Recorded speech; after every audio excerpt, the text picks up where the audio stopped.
دێتە سەر خاڵێکی تر یەکەم ئەو کەسەی کە حکمەکە ئەدا بەسەریا ضروریە لە ڕووی شەرعی و مؤهل بێ نابێ کابرا کوفرێکی لێوە دەرکەوتۆ ظاهری کوفرە گەنجێک یەکسەر بە تەفکیری خۆی و بە بیرکردنەوەی خۆی ئەڵە بەخوامە کوفرێکی لێ دەرکەوتۆ تازە مرتەددا ئەیتر حکمی بدا بەسەر ئەمە ئەبێ وەکو وتم لە دادگای شەرعیە کەسێکی مؤهل واتە شیاو بۆ جێگاکەی خۆی بە ڕێگای شەرعی سەلمێنرابێ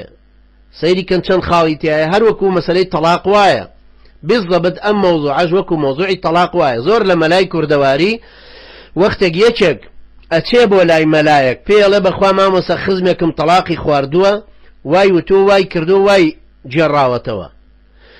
مەلاکە کە خۆی پیاوێکی عاقڵ و تەجروبەی زۆرە ئەڵێ کاکەجان بڕۆ خۆیم بۆ بانکە بزانم خۆی چۆنی قسەکان کردووە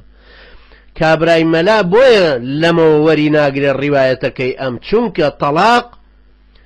تەسریحی تایە و تەلمیحی تایە ڕاست و ڕەوان پێی تۆ ژنەوە تەلاقم دای بەڵام لەوانەیە پێی تۆ بڕۆ ماڵی باوکت بڕۆ ماڵی باوکت پێغەمبەر عەلەیهی سەڵات وسەلام بە عایشەی فەرموو بڕۆ ماڵی باوکت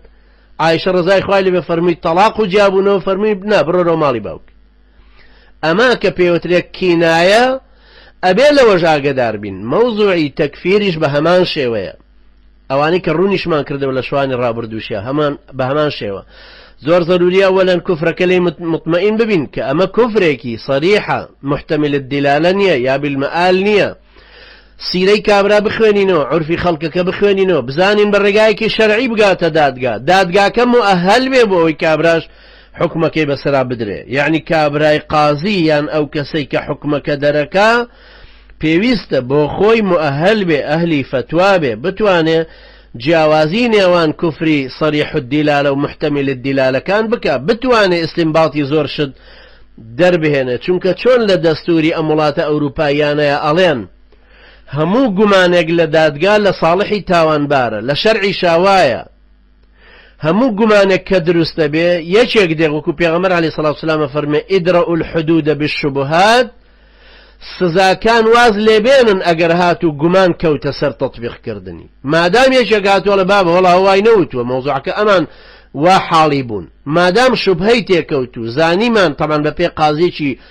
چاوکرا و شارەزا و جۆ لە هەموو لایەگەگرێ و ئەم دیوە و دیوە قسەکان هەمووی تاوتوێکە و بزانێ فعلن واوتراوە یان نەوتراوە هەر وەکو حکمی زیناکە چۆنە سەلمێنرێ ئەمیش بە هەمان شێوە پێویستە تەفسیلاتێکی بداتێت چونکە چۆن هی زیناکەیان جەلدەیە یان ڕەجمە هی ئەمیشیان بە هەمان شێوە خوێنە و کۆمەڵی ئیستحقاقاتی تر هەیە کە لەسەر قەتڵەکەی کە لەسەر کوفرەکەی ئەنجام دراوە ئەویش دیسان دروست دەبێت لەبەرەوە ضروریە ئەو کەسە خۆی شایانی حکم دەرکردن بێ شارەزای ئەو جوهەکانی بێ لایەنەکانی حکمی تەکفیر بێ و ئەهلی فتوا بێ بۆ ئەوەی بزانێ